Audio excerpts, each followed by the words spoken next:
This thing right here is the culmination of God knows how many hours of work. My very own 3D model of a Ferrari F40. It's not a perfect model, lacking some details such as the rear console vents, the windshield wipers, and it also has no pop-up lights, but that's actual intentional as I genuinely dislike the way those look. After I made the stock model, I also made some other versions. I just want to quickly go over those before I get to the final one, so let's talk about what I've done, why I've done that, and describe the general thought process. Starting off with what might just be my favorite, is the one you saw in the intro and it's kinda ridiculous. I didn't really have a specific design in mind going into this one. I knew I wanted a wide body without the wing, but then I just kinda kept piling onto it. So the most obvious changes, aside from the wide body, are probably the rear bumper delete, which exposes the radiators, and the turbos just hiding behind the grille.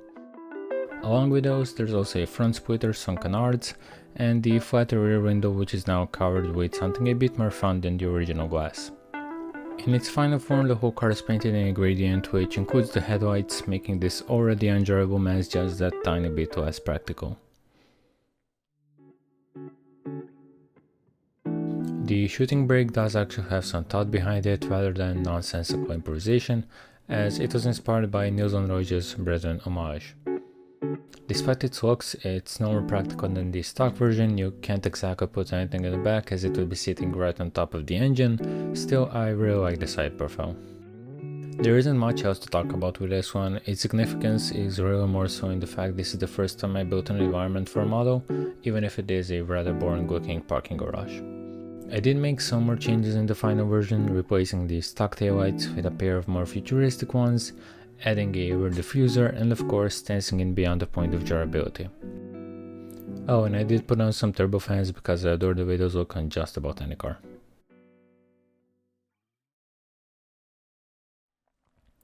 This portion of the video is specifically not being brought to you by Seagate. Let me explain why I'm saying that and what happened and why I'm kinda pissed, even though it's been a month. Roughly. One fateful day, I was playing Assetto Corsa, like I usually do, and I decided, hey, I wanna record some gameplay. I use it from time to time in some edits. And I go to start up OBS, and I press record, and it says, invalid file output location, something along those lines. Okay, maybe my hard drive is full. I have an SSD, 128, I have a hard drive 1TB, and a hard drive 500 gigabytes. So I usually record on the 500 gig. The 1TB is for games, the SSD is for Windows. So I open up File Explorer to see what's going on, and I see that none of them are actually full. I have like 7 gigs free, which for me 7 of 500 is completely normal. And so I don't really understand why it's invalid. The hard drive is clearly there and it's not full. It should be able to record. And I double click on it to open it up, see maybe it refreshes or something. And then my PC just freezes completely. I have to restart it. After the restart, I open up File Explorer again, and the hard drive is gone. I now had a 1TB and an SSD. Weird. I open up disk management. I thought, hey, if it's something just wrong with the formatting, I can reformat it, recover all my data, be on my way. And disk management sees that I've plugged something in, the hard drive is there, it doesn't know the size, what it is, why it's there. Disk management basically has no idea what I've plugged in. I can't initialize it, I can't format it, I can't do absolutely anything with it. The hard drive did vibrate, it was working, but it somehow grenaded itself entirely to the point that no data was recoverable through software at least. And if that's not a lesson in backing up your files, because I've lost 10 hours of footage, you were supposed to be seeing a time lapse, which you're not gonna see because Seagate shut itself. The funny thing is, I Google it, I'm like hard drive failure or whatever, and the first 3 results are Seagate. And then I realized where I fucked up. Yeah, I should have been backing up my files. don't buy Seagate hard drives, maybe? I don't know. I'm not wanna be. I have a tendency to just boycott companies that fuck me over, so no more Seagate for me. I don't know, I've had good luck with Western Digital. I think, yeah, they've never fucked me over, so yeah, sucks.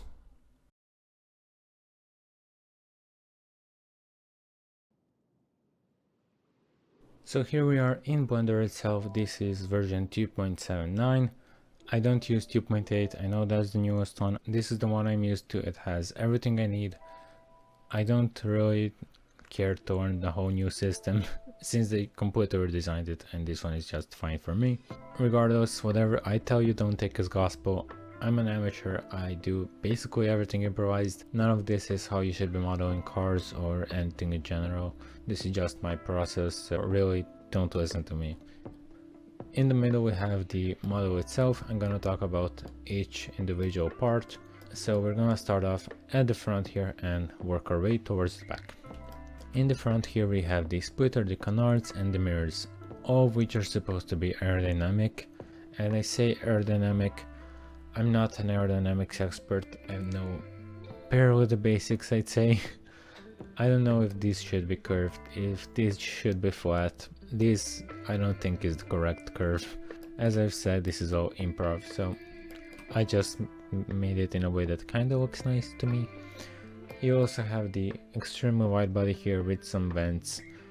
I guess these could be brake vents. I mean, the original car has these, just they're not wider and with a massive hole down there.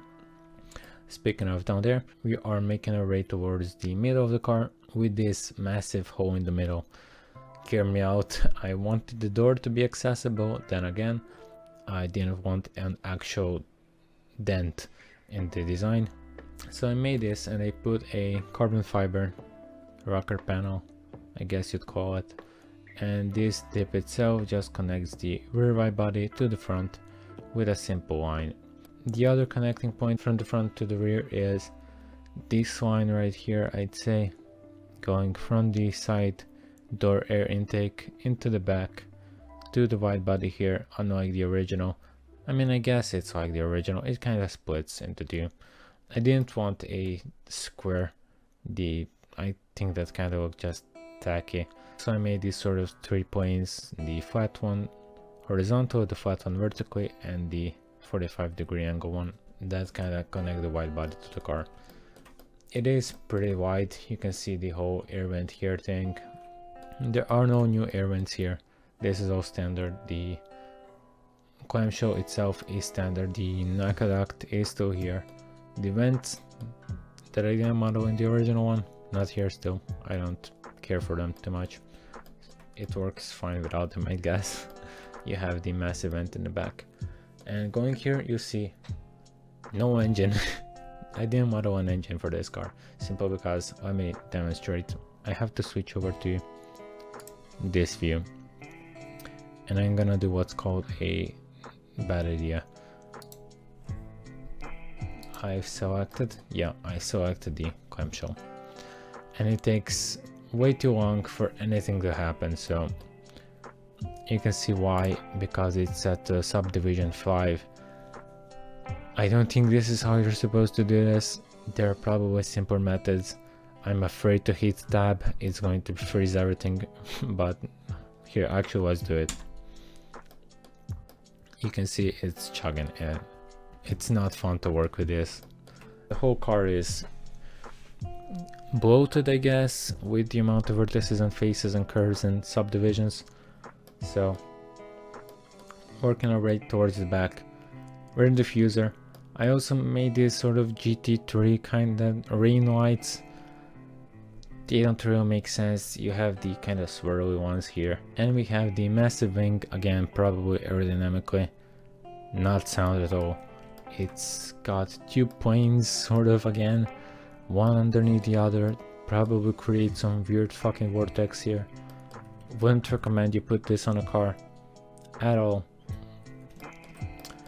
In there we have the exhaust, the engine covers, the sort of air boxes here. I don't know why I bothered to model this. I guess you can kinda see it from the top. This is the stock glass, so this was a pain in the ass to model, by all means.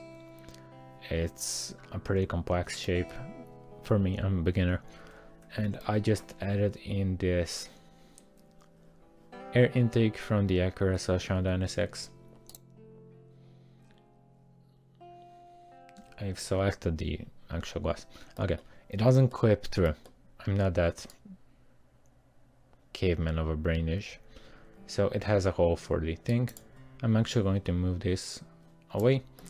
As I said though, not really an engine, not really much of anything going on down there. Simply because my PC and this model are kind of a pain. The interior as well, pretty basic, no real detail. You can see the front. Still from the outside, I Control Z, that's... yeah, it's pathetic when it comes to that. I'm gonna switch to render now, hopefully it doesn't burn down my house. Fingers crossed. In about 20 minutes when it decides. There it is. Switching to rendered is easier than switching to materials. No idea why. Alright, it's nighttime in this end. So, you have the textures here. Materials are from Polygon. Thank you to Andrew, I think, for making all of this. Completely free. Massive fucking lifesaver. You have these side markers, the light posts, and you also have the grass that you can kind of barely see from here because I have it set to a lot less in preview than I do in rendered, so don't worry, that's different. You can't actually see all of this in the renders. You also have the, may God help us, hey, that works. These power lines, you can't see them in the dark anyways, doesn't really matter. And these trees. Now I'm kinda in a hurry and I'm gonna have to dip in about 2 minutes, but these trees are a tree add-on. Here I think, no, maybe, nope. It's one of these. I'm gonna leave a link to everything down in the description. Anyways, I have to dip right now. Waiter me is going to pick up from here, so take it away, I guess. Hey again, I'm back. Thanks or congrats on making it to the end of this video. Hope you found some of it interesting, maybe helpful. Not really though, it's not a tutorial. I have a couple more things to say at the end here. Some thank yous are in order to the people who inspired me to make stuff like this. Those being Kaisa Salim at the Kaisa, Nils van Rooij at the Nils van Rooij Design, Roman Maier at Roman Maier, Menu Kampa and Al Yassid at Yassid Design. Go check out their content if you like stuff like this. They have a lot more, mainly car related. I'll put their Instagram ads on screen here, so go give them a follow maybe. Going forward, I'm working on new models. Those might get their own videos too, so check back here in a couple of months, maybe like a year. In the meantime, I wanted to add that commissions are open for drawings, paintings, 3D models. In case anyone needs something like this, car related, that's mostly what I do. If you need a drawing, painting, sculpture or something that isn't car related, you can go check out my friend at The Alexandra, or if you need something photoshopped, my brother at The Mythified. One final thank you to Apollo Audio for the music in this video. It took me a while to find something I liked that was free, and I came across their stuff, absolutely loved it. Go check them out, also in the description. Anyways, that's it from me, and I'll see you again, probably not soon at all.